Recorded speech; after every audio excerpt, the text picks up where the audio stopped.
Hello viewers, welcome to AK science academy. ఈరోజు concept 360 సిరీస్లో మనం వాల్కనిజం గురించి డిస్కస్ చేద్దాం. సో ఫస్ట్ దీనికి కాంటెక్స్ట్ ఏంటో చూద్దాం. సో రీసెంట్ టైమ్స్లో మనకి అంటే సెప్టెంబర్ 13th నుంచి సెప్టెంబర్ 20th మధ్యలో ఇండియాలోని ఉన్న only active volcano barren island ఏదైతే ఉందో అది ఎరప్ట్ అయినట్టు మనకి న్యూస్ రిపోర్ట్స్ చెప్తున్నాయి. సో మైనర్ ఎరప్షన్స్ జరిగాయి అని. సో దీనికి గల రీజన్స్ ఏంటి, బారన్ వాల్కనో ఐలాండ్ ఏదైతే ఉందో దాని గురించి ఇంపార్టెంట్ ఫ్యాక్ట్స్తో పాటు అసలు వాల్కనిజం అంటే ఏంటి, ఎందుకు జరుగుతుంది, మరి ఈ పర్టికులర్ పాయింట్లో ఫ్రీక్వెంట్గా మనకి అంటే ఈ మధ్య కాలంలో చూస్తే కొంచెం పీరియాడిక్ ఎరప్షన్స్ జరుగుతున్నాయి, అవి ఎందుకు జరుగుతున్నాయి, వాటితో పాటు టైప్స్ ఆఫ్ వాల్కనోస్ ఏంటనే డిస్కస్ చేస్తాం. సో ఇప్పుడు బారన్ ఐలాండ్ వాల్కనో ఎక్కడ ఉంది అంటే ఆల్మోస్ట్గా మనకి 140 kilometers port Blair, Andaman administrative capital ఏదైతే ఉందో దానికి 140 kilometers దూరంలో ఉంది. మరి దీని యొక్క యూనిక్నెస్ ఆర్ స్పెషాలిటీ ఏంటి అని మనం చూసినప్పుడు దీనికి ఆల్మోస్ట్గా ఇండియాలోనే ఓన్లీ యాక్టివ్ వాల్కనో అని చెప్పొచ్చు. ఇండియాలోనే కాదు, మొత్తం సౌత్ ఏషియాలో కూడా వాల్కనిజంలో యాక్టివ్గా ఉన్న వాల్కనో అంటే ఇది ఒక్కటే. మనకి ఇండియాలో ఇది ఒక్కటే వాల్కనో కాదు, యాక్టివ్ వాల్కనో ఇది ఒక్కటే. కానీ ఇంకొక వాల్కనో కూడా ఉంది, దాన్ని నార్కండమ్ వాల్కనో అంటాం. అది డార్మెంట్ అయిపోయింది, అంటే యాక్టివ్గా లేదు. రైట్, ఇది గుర్తుంచుకోండి. మరి దీని గురించి మనం జియోలాజికల్ టైమ్ స్కేల్లో చూస్తే ఓల్డెస్ట్ లావా ఎప్పుడు ఫస్ట్ టైం రిలీజ్ అయింది అంటే ఆల్మోస్ట్ 1.6 million years ఎగో ఫామ్ అయినట్టు తెలుస్తుంది. రైట్, దాని తర్వాత దీని ఆరిజిన్ అనేది చాలా ఇంట్రెస్టింగ్గా జరిగింది. ఈ వాల్కనిక్ ఎరప్షన్ కానీ బారన్ ఐలాండ్ అనేది ఎలా ఫామ్ అయింది అంటే మనకి ఒకప్పుడు ఇండియన్ ప్లేట్ అనేది ఆస్ట్రేలియన్ ప్లేట్ దగ్గర అటాచ్ అయి ఉండేది. సో మనం కొంచెం సెపరేట్ అవుతూ నార్త్ మూవ్ అవుతూ వచ్చాం. సో యురేషియన్ ప్లేట్ ఏదైతే ఉందో యురేషియన్ ప్లేట్ని కొల్లైడ్ అవ్వడం వల్ల హిమాలయాస్ ఫామ్ అయ్యాయి, టెథిస్ సీ సెడిమెంట్స్ అనేవి ఫామ్ అయ్యాయి అని చెప్పి మనకు జాగ్రఫీలో చదువుతూ ఉంటాం. సో ఇక్కడ మెయిన్గా ఈ ఎప్పుడైతే ఇండియన్ ప్లేట్ అనేది నార్దర్న్ పార్ట్ మూవ్ అవుతూ వచ్చిందో అంటే టువర్డ్స్ యురేషియన్ ప్లేట్లో పార్ట్గా ఉన్న బర్మీస్ ప్లేట్, ఒక మైనర్ ప్లేట్, దాన్ని కొల్లైడ్ అయింది. అంటే కన్వర్జెంట్ బౌండరీ, అంటే రెండు దగ్గరకు వచ్చినప్పుడు కన్వర్జెంట్ అంటాం కదా. సో అప్పుడేమైంది, ఏ ప్లేట్ అయితే థిక్గా డెన్స్గా ఉంటుందో అది కిందకి వెళ్తుంది. సో ఇక్కడ ఇండియన్ ప్లేట్ డెన్స్గా థిక్గా ఉంది కాబట్టి కిందకి వెళ్ళింది, అండ్ బర్మీస్ ప్లేట్ పైన ఉంది. సో ఇక్కడ ఏంటి అంటే జనరల్గా వాల్కనిజంకి ఛాన్స్ ఉంది కాబట్టి మనకి ఫ్రీక్వెంట్ వాల్కనిక్ ఎరప్షన్స్ జరగడం వల్ల ఈ బారన్ వాల్కనిక్ ఐలాండ్ అనేది ఫామ్ అయింది. అంతేకాకుండా మనకి ఎర్త్ క్వేక్స్ రావడానికి రీజన్ కూడా అది. రైట్, సో మనకి ఈ పర్టికులర్ ఏరియాలో అండమాన్ అండ్ నికోబార్లో 2004 సునామీ ట్రిగర్ అవ్వడానికి కూడా ఒక రీజన్ ఇది. రైట్, దెన్ మనం చూస్తే ఈ ఇండియన్ ప్లేట్ బర్మీస్ ప్లేట్ మధ్యలో ఉన్న కన్వర్జెంట్ ప్లేట్ బౌండరీ వల్ల ఈ వాల్కనిక్ ఎరప్షన్ అనేది ఫామ్ అయింది. సో ఇక్కడ గుర్తుంచుకోవాల్సింది కన్వర్జెంట్ ప్లేట్ బౌండరీ అన్న డిస్ట్రక్టివ్ ప్లేట్ బౌండరీ అన్న same. Right, divergent plate boundary అన్న కన్వర్జెంట్ కన్స్ట్రక్టివ్ ప్లేట్ బౌండరీ అన్న సేమే, ఇది గుర్తుంచుకోండి. డైవర్జెంట్ కన్స్ట్రక్టివ్ సేమే, కన్వర్జెంట్ డిస్ట్రక్టివ్ సేమే. రైట్, ఇవి గుర్తుంచుకోండి. నెక్స్ట్ ఇప్పటి వరకు మనం చూస్తే ఈ బారన్ ఐలాండ్కి సంబంధించి ఒక వాల్కనిక్ ల్యాండ్ ఫామ్ ఏంటి అంటే కాల్డెరా ఫామ్ అయింది. కాల్డెరా అంటే ఏంటి అనేది నేను కొంచెం సేపట్లో ఎక్స్ప్లెయిన్ చేస్తాను. వాల్కనిక్ టైప్స్లో మనం ఎస్పెషల్లీ దీని ఎరప్షన్ రికార్డ్స్ చూస్తే ఫస్ట్ నోటిసబుల్ ఎరప్షన్ ఎప్పుడు జరిగింది అని అంటే 1787లో జరిగింది. సో రికార్డ్ అయిన దాని ప్రకారం 1787. తర్వాత మనం చూస్తే 1900sలో 1991 కానీ 2005 to 7 అండ్ రీసెంట్ టైమ్స్ 2007, 17, తర్వాత 22 ఇప్పుడు సెప్టెంబర్ 2025లో కూడా ఇది ఎరప్ట్ అవ్వడం జరిగింది. సో మనకి ఇక్కడ ఇంట్రెస్టింగ్గా 2017 ఆల్మోస్ట్ 10 years తర్వాత 2005-07 తర్వాత ఎరప్ట్ అయినప్పుడు యూపీఎస్సీలో దాని గురించి స్ట్రైట్ క్వశ్చన్ అడిగారు. అంటే కొన్నిసార్లు మన ఇండియాలో యూనిక్గా ఉన్న యాక్టివ్ వాల్కనో కాబట్టి దాని విస్ఫోటనం జరిగినప్పుడు కూడా క్వశ్చన్స్ అడిగే ఛాన్స్ ఉంటుంది. సో 17-25లో మళ్ళీ అయింది కాబట్టి కొన్ని ఫ్యాక్ట్స్ తెలుసుకుని ఉంచితే మంచిది. రైట్, దెన్ వాల్కనిజం అంటే ఏంటి అసలు జనరల్గా మనకి ప్లానెట్స్ కానీ ఆస్ట్రాయిడ్స్ కానీ మూన్ కానీ ఏవైతే ఉంటాయో ఇవన్నీ మనకి ఫార్మేషన్ టైంలో ప్రీమోడియల్ హీట్ అంటే లెఫ్ట్ ఓవర్ హీట్ ఏదైతే ఉందో ఆ హీట్ వల్ల కానీ రేడియో యాక్టివ్ డికే కానీ లేకపోతే మనకి గ్రావిటేషనల్ కంప్రెషన్ జరగడము, టైడల్ హీటింగ్ జరగడం, ఇలా డిఫరెంట్ రీజన్స్, ఇవన్నీ మీరు గుర్తుంచుకోవాల్సిన అవసరం లేదు. కాకపోతే ప్లానెట్స్ ఫామ్ అయ్యేటప్పుడు ఆ ఇంటర్నల్ హీట్ ఏదైతే లెఫ్ట్ ఓవర్ అయ్యిందో దాన్ని ప్రీమోడియల్ హీట్ అంటాం. ఈ ప్రీమోడియల్ హీట్ అనేది ప్లానెట్స్లో ఉంటుందన్నమాట. సో ఇన్సైడ్ ఆ హీట్ ఏదైతే ఉందో దానివల్ల ఏమవుతుంది, దాంట్లో ఉండే రాక్స్ని అది మెల్ట్ చేస్తూ ఉంటుంది, పార్షియల్గా మెల్ట్ అవుతూ ఉంటాయి. హీట్కి మెల్ట్ ఎప్పుడో ఒకసారి మెల్ట్ అవుతూ ఉంటుంది కదా. సో పార్షియల్ మెల్టింగ్ వల్ల ఏమవుతుంది, మ్యాగ్మా అనేది రైజ్ అవుతూ ఉంటుంది.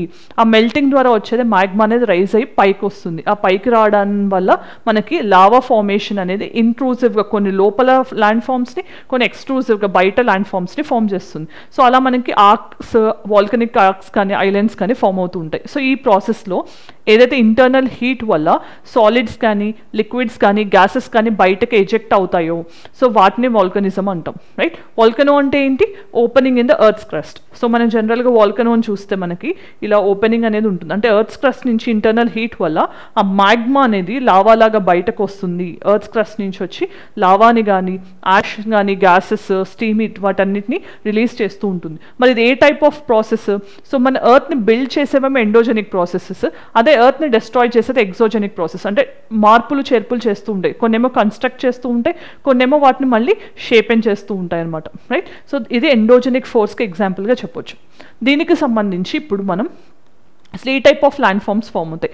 లావా అనేది ఎక్స్ప్లోజివ్గా ఉందనుకోండి, అప్పుడు వాల్కనిక్ మౌంటైన్స్ ఫామ్ అవుతాయి. ఇనీషియల్గా ఐలాండ్స్ లా ఫామ్ అయ్యి తర్వాత అవి మౌంటైన్స్ లాగా ఫామ్ అవుతాయి. అదే నాన్ ఎక్స్ప్లోజివ్గా ఉందనుకోండి, ప్లాట్యూస్ ఫామ్ అవుతాయి, రైట్. సో మనకి డెక్కన్ ప్లాట్యూ కానీ ఇలాంటివి అని చెప్పొచ్చు. సో అదే ఒకవేళ మనకి ఇంట్రూజివ్గా ఉంది అనుకోండి, అప్పుడు బాథోలిట్స్ లాకోలిట్స్ ఇలాంటివి ఫామ్ అవుతూ ఉంటాయి అనమాట. సో ఇవి బేసిక్ టైప్స్. సో ఇక్కడ మ్యాగ్మాకి లావాకి డిఫరెన్స్ ఏంటి? ఏదైతే మ్యాగ్మా ఇంటర్నల్ పార్ట్లో ఉందో, లేకపోతే ఎర్త్ సర్ఫేస్ కంటే కింద ఉండేదాన్ని మ్యాగ్మా అంటాం, అదే బయటకు వచ్చి ఎర్త్ సర్ఫేస్ మీద కనిపిస్తే దాన్ని లావా అంటారు. అంతకు మించి డిఫరెన్స్ ఏం లేదు, ఇది గుర్తుంచుకోండి. మరి మ్యాగ్మాకి ఆరిజిన్ ఎక్కడ? ఎస్థనోస్ఫియర్ అనేది ఉంటుంది కదా అప్పర్ మ్యాంటల్లో, మనకి దాని నుంచి మ్యాగ్మా అనేది పుడుతుంది, ఇది గుర్తుంచుకోండి. నెక్స్ట్ టైప్స్ ఆఫ్ వాల్కనోస్ చూద్దాం. సో ఫ్రీక్వెన్సీని బట్టి, అంటే అవి ఎంత ఫ్రీక్వెంట్గా ఎజెక్ట్ అవుతూ ఉంటాయి, ఎరప్ట్ అవుతూ ఉంటాయి, దాన్ని బట్టి మనం చూస్తే మనకి యాక్టివ్ కానీ డార్మెంట్ కానీ లేకపోతే ఇలా ఫ్రీక్వెంట్ వాల్కనోస్, ఎక్స్టింక్ట్ వాల్కనోస్ అనేవి ఉంటాయి అనమాట. సో యాక్టివ్ వాల్కనో అంటే ఏంటి? ఫ్రీక్వెంట్గా దాని ఎరప్షన్స్ అనేవి కనిపిస్తూ ఉంటాయి. ఫర్ ఎగ్జాంపుల్ మనం చూస్తే కిలాయో అనేది హవాయిన్ ఐలాండ్స్లో ఉంది. సో ఈ పర్టికులర్ ప్లేస్లో మనకి ఫ్రీక్వెంట్గా ఎరప్షన్స్ జరుగుతాయి. అలానే పెసిఫిక్ రింగ్ ఆఫ్ ఫైర్ ఏదైతే ఉందో మనకి జపనీస్ కోస్ట్ నుంచి అమెరికన్ కోస్ట్ మధ్యలో పెసిఫిక్ రింగ్ ఆఫ్ ఫైర్లో కూడా ఎక్కువ 90% ఆఫ్ వాల్కనిక్ ఎరప్షన్స్ జరుగుతూనే ఉంటాయి, రైట్. సో దానివల్ల మనకి అక్కడ చైన్ ఆఫ్ ఐలాండ్స్ అనేవి ఎక్కువగా కనిపిస్తూ ఉంటాయి. నెక్స్ట్ మనం చూస్తే డార్మెంట్. డార్మెంట్ అంటే ఏంటి? ఇది కొన్ని రోజుల నుంచి ఇన్యాక్టివ్గా ఉంది, సో దాన్ని మనం డార్మెంట్ అంటాం. ఫర్ ఎగ్జాంపుల్ కిలిమంజారో టాంజానియాలో మనకి ఆ పర్టికులర్ మౌంటైన్ డార్మెంట్గా కన్సిడర్ చేయొచ్చు. లేదంటే కనుక మనకి నార్కొండం ఏదైతే ఉందో ఇండియాకి సంబంధించి దాన్ని కూడా డార్మెంట్గా కన్సిడర్ చేయొచ్చు. సో ఎక్స్టింక్ట్ అంటే ఏంటి? అసలు ఈ మధ్యకాలంలో లేవు దానికి సంబంధించిన ఎరప్షన్స్. సో ఆల్మోస్ట్గా అది ఎరప్ట్ అవుతుందా లేదా అనే డౌట్ఫుల్గా ఉన్నప్పుడు మనం దాన్ని ఎక్స్టింక్ట్ అంటాం. సో దినోదార్ హిల్స్ అనేవి గుజరాత్లో ఉన్నాయి. సో వీటిని కూడా జనరల్గా మనం ఎక్స్టింక్ట్ వాల్కనోకి ఎగ్జాంపుల్గా చెప్తాం. ఇవి కాకుండా అవి ఏ టైప్ ఆఫ్ లావాని కానీ వీటిని ఎరప్ట్ చేస్తున్నాయి అనే దాన్ని బట్టి, దాని స్ట్రక్చర్ని బట్టి కూడా కొన్ని క్లాసిఫికేషన్స్ ఉన్నాయి. దాంట్లో షీల్డ్ వాల్కనో అంటాం. సో షీల్డ్ వాల్కనో అంటే ఏంటి? మనకు వచ్చే లావా ఏదైతే ఉంటుందో చాలా జెంటిల్గా ఉంటుంది, దాంతోపాటు బెసాల్టిక్గా ఉంటుంది నేచర్ అనేది. దాంతోపాటు మనకి జనరల్గా అక్కడ వచ్చేదాన్ని ఫ్లూయిడిక్గా కూడా ఉంటుంది. ఫ్లూయిడిక్ అంటే తెలుసు కదా మీకు, మరీ లిక్విడ్గా ఉండకుండా కొంచెం విస్కాసిటీ ఉంటుంది అనమాట. సో బెసాల్టిక్ లావాతో పాటు ఎక్స్ప్లోసివిటీ తక్కువ ఉంటుంది, జెంటిల్గా ఉంటుంది. అంతేకాకుండా మనకి దాంట్లో ఫ్లూయిడిక్ లావా ఉంటుంది. సో దానికి ఎగ్జాంపుల్గా హవాయిన్ ఐలాండ్స్, అమెరికన్ కోస్ట్ దగ్గర హవాయిన్ ఐలాండ్స్ అని చెప్పొచ్చు. నెక్స్ట్ మనం చూస్తే కాంపోజిట్, వీటిని స్ట్రాటో వాల్కనోస్ అని కూడా అంటారు. సో కాంపోజిట్ విషయానికి వచ్చేసరికి ఏంటి? ఇవి మనకి షార్ప్గా ఎక్కువగా లావా అండ్ యాష్ ఫార్మేషన్స్ వల్ల ఎక్స్ప్లోజివ్గా ఫామ్ అవుతూ ఉంటాయి. సో ఒకసారి మీరు ఎగ్జాంపుల్ చూడండి. షీల్డ్ అంటే ఏంటి? ఒక వారియర్ పెట్టుకునే షీల్డ్ ఎలా ఉంటుంది మనకి, ఇలా ఎక్స్టెన్సివ్గా ఉంటుంది కదా, అలాంటివి ఇక్కడ ఫామ్ అవుతాయి. కాంపోజిట్ అంటే మనకి అది స్టీప్గా ఫామ్ అవుతుంది, స్టీప్గా, రైట్. ఇది బేసిక్ డిఫరెన్స్ అనమాట. దాంతోపాటు మనం చూస్తే ఇక్కడ ఎక్స్ప్లోజివిటీ ఎక్కువ ఉంటుంది, దీంట్లో జెంటిల్నెస్ అనేది ఉంటుంది, ఇది గుర్తుంచుకోండి. తర్వాత కాల్డెరాస్ అంటే ఏంటి? సో మనం ఇందాకే చూసాము, ఒక 2 kilometers వరకు కోన్ కొలాప్స్ జరిగింది ఈవెన్ బారన్ ఐలాండ్లో అని. అంటే ఏమవుతుందంటే ఎప్పుడైతే లావా అనేది చాలా ఎక్స్ప్లోజివ్ అవుతుందో, ఎక్స్ప్లోజివ్ ఎప్పుడవుతుంది? ఎక్స్ప్లోజివ్ అయినప్పుడు ఏమవుతుందంటే ఇంటర్నల్గా మ్యాగ్మా ఛాంబర్ అనేది ఎంటీ అవుతుంది అనమాట. ఆ మ్యాగ్మా ఛాంబర్ ఎంటీ అయినప్పుడు ఈ సెంటర్ పాయింట్ ఏదైతే ఉందో అది కొలాప్స్ అవుతుంది. కొలాప్స్ అయినప్పుడు అక్కడ కాల్డెరాస్ ఫామ్ అవుతాయి. అక్కడ వాటర్ కలెక్ట్ అయితే కనుక, రెయిన్ వాటర్ కలెక్ట్ అయితే దాన్ని కాల్డెరా లేక్ అని కూడా అంటూ ఉంటాం, రైట్. సో ఇది ఎక్స్ప్లోజివ్ వాల్కనో, దానివల్ల డిప్రెషన్ అనేది ఒక లేక్ లాగా ఫామ్ అవుతుంది. ఫ్లడ్ బెసాల్ట్స్ అంటే మనకు తెలుసు step by step. So Deccan ట్రాప్స్కి సంబంధించి మనం UNESCO natural sites point of వ్యూలో కూడా వీడియోలో డిస్కస్ చేసాం. డెక్కన్ ట్రాప్స్ అనేవి వాల్కనిక్ ఎరప్షన్స్, కానీ ఫ్లడ్ బెసాల్ట్స్ అంటే step by step stair wise form అవుతాయి అనమాట. సొలిడిఫై అవ్వడం ఫాస్ట్గా, జెంటిల్గా అవుతాయి, ఫైన్ గ్రెయిన్స్ ఉంటాయి అనమాట దాంట్లో, అదొక పాయింట్. తర్వాత మిడ్ ఓషన్ రిడ్జెస్ అనేవి మనకు తెలిసిందే. అంటే అండర్ సీ కనుక వాల్కనిక్ ఎరప్షన్ జరిగి దానివల్ల మనకి ల్యాండ్ ఫామ్స్ ఫామ్ అయితే మిడ్ ఓషానిక్ రిడ్జెస్ అనమాట. So Atlantic mid oceanic ridge ఇవన్నీ కూడా దానికి ఎగ్జాంపుల్గా చెప్పొచ్చు, రైట్. అండర్ సీ అవుతాయి, ఇవి మెయిన్గా గుర్తుంచుకోండి. నెక్స్ట్ మనం చూస్తే ఈ టైప్స్ ఆఫ్ వాల్కనోస్కి ఎగ్జాంపుల్ అనమాట. కాల్డెరా అంటే మనం చూసాం, ఇక్కడ డిప్రెషన్.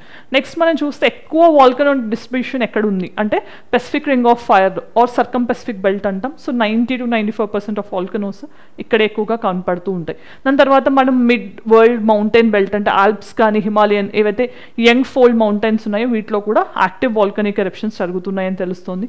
దాని తర్వాత ఆఫ్రికన్ రిఫ్ట్ వ్యాలీ. సో మనం చూస్తాం ఆఫ్రికా మ్యాప్లో మనకి రిఫ్ట్ వ్యాలీస్ ఎక్కడైతే ఉన్నాయో అది సెపరేట్ అయిపోయి సెపరేట్గా ఇంకొక కాంటినెంట్ లాగా ఫామ్ అవుతుందని కూడా జాగ్రఫికల్ ఎక్స్పర్ట్స్ చెప్తున్నారు, రైట్. సో వీటికి సంబంధించి ప్రాక్టీస్ క్వశ్చన్ చూద్దాం.